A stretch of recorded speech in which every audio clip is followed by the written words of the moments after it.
A janitor died with $6 million. No one knew. Not his coworkers, not his neighbors, not even his family. Same job, same salary, 50 years. Most people with that same salary end up broke. So how does someone build millions without anyone noticing?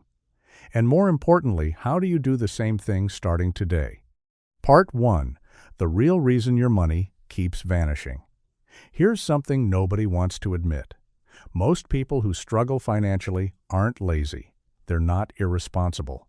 They genuinely want to do better. But every month ends the same way. The balance is lower than it should be, and there's no clear explanation for why.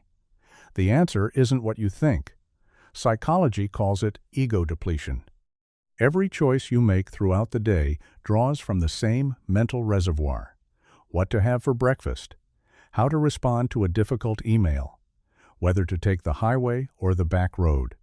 By the time you're sitting down to think about finances, that reservoir is nearly empty. And an empty mind always defaults to whatever feels easiest right now. That's not a character flaw. That's biology.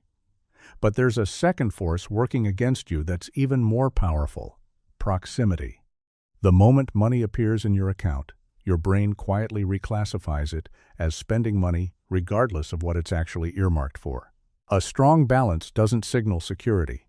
It signals opportunity. And opportunity, to a depleted brain, means spend. Take someone bringing home $65,000 a year. On paper, the math works. In practice, the same pattern repeats every month. Paycheck lands, fixed costs clear. Whatever remains feels usable. A meal delivery order on Tuesday.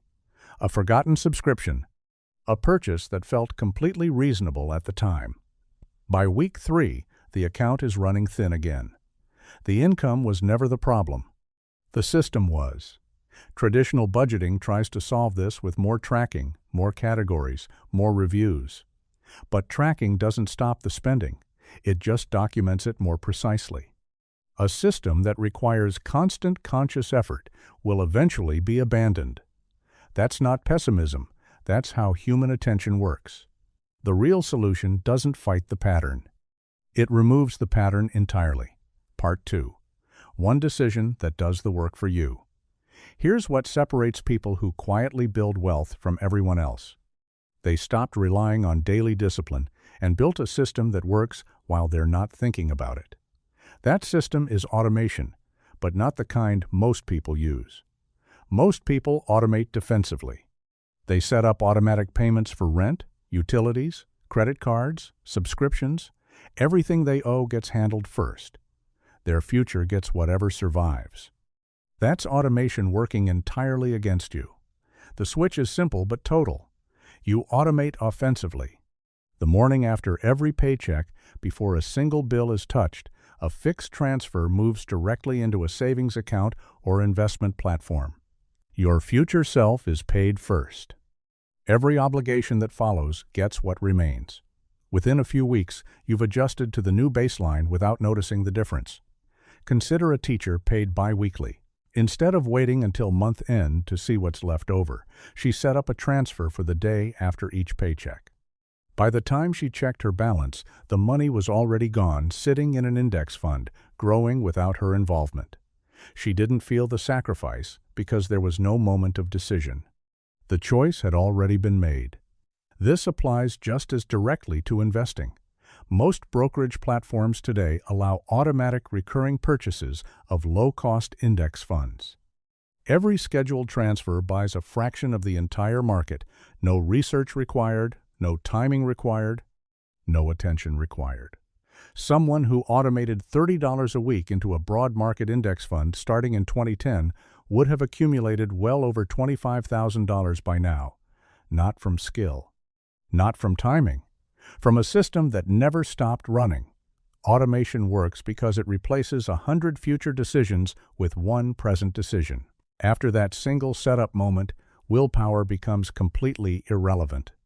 The result happens whether you're motivated that week or not. Part 3. The raise that disappears. Getting a raise should make building wealth easier. Logically, more income means more room to save.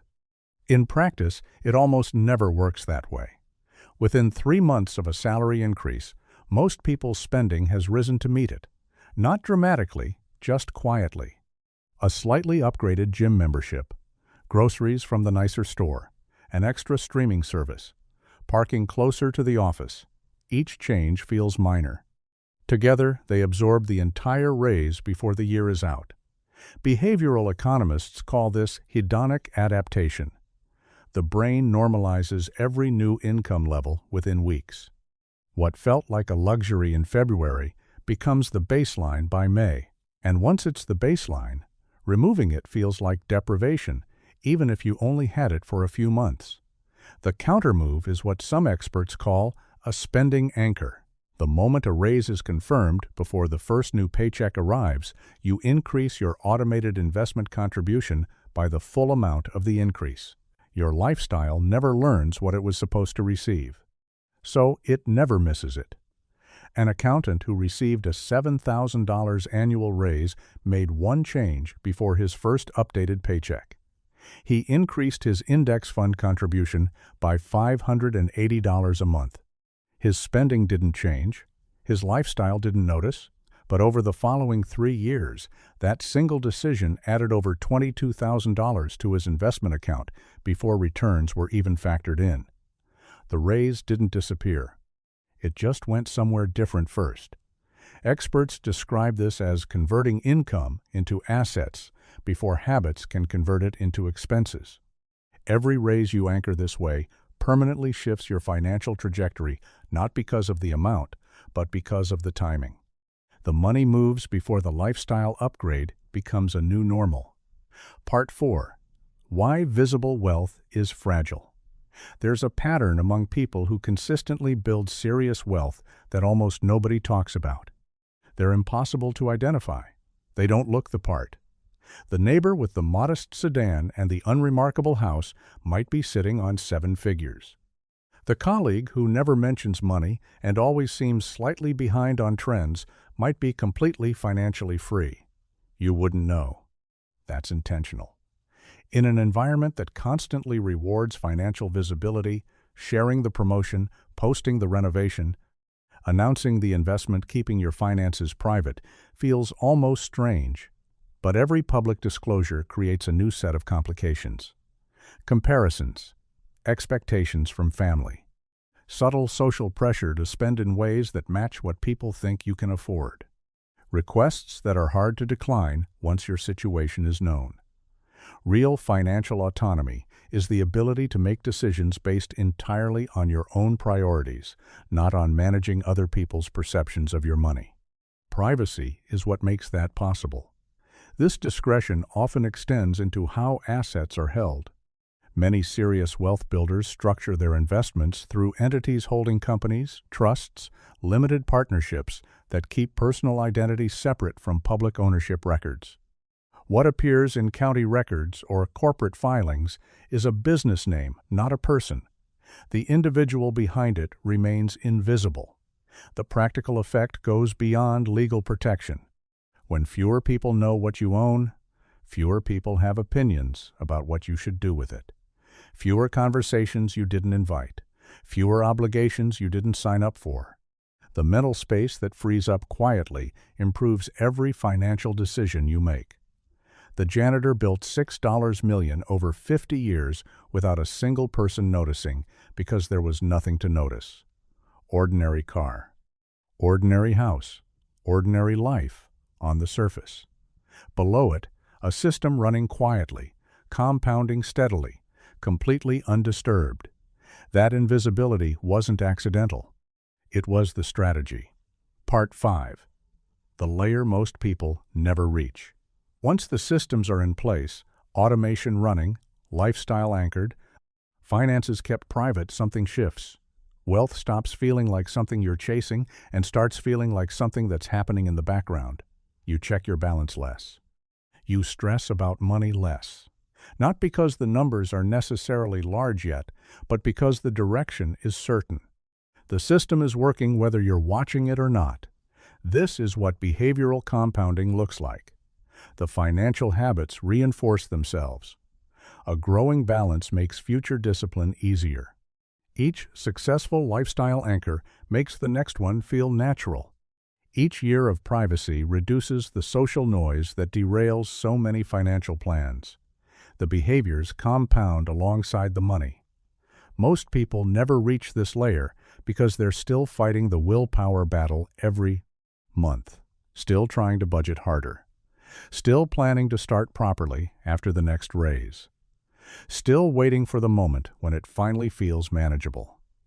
That moment doesn't come from waiting.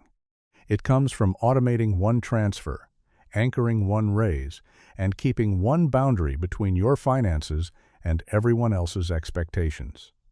The janitor didn't discover a secret investment. He didn't find the perfect moment. He just built a quiet system, kept it running for 50 years, and let compounding do what compounding does when you leave it alone long enough. Close wealth doesn't start with a perfect plan or a large amount. It starts with one automated transfer moved before you see it, before the bills, before the weekend, before there's a reason to spend it instead. $30 a week. Automated into a broad index fund. Untouched. That's the system. Unglamorous.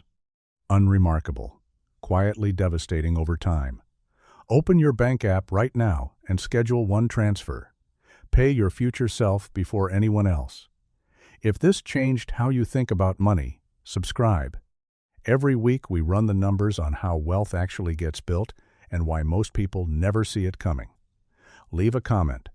What's the one financial move you keep putting off? I'll break it down next week.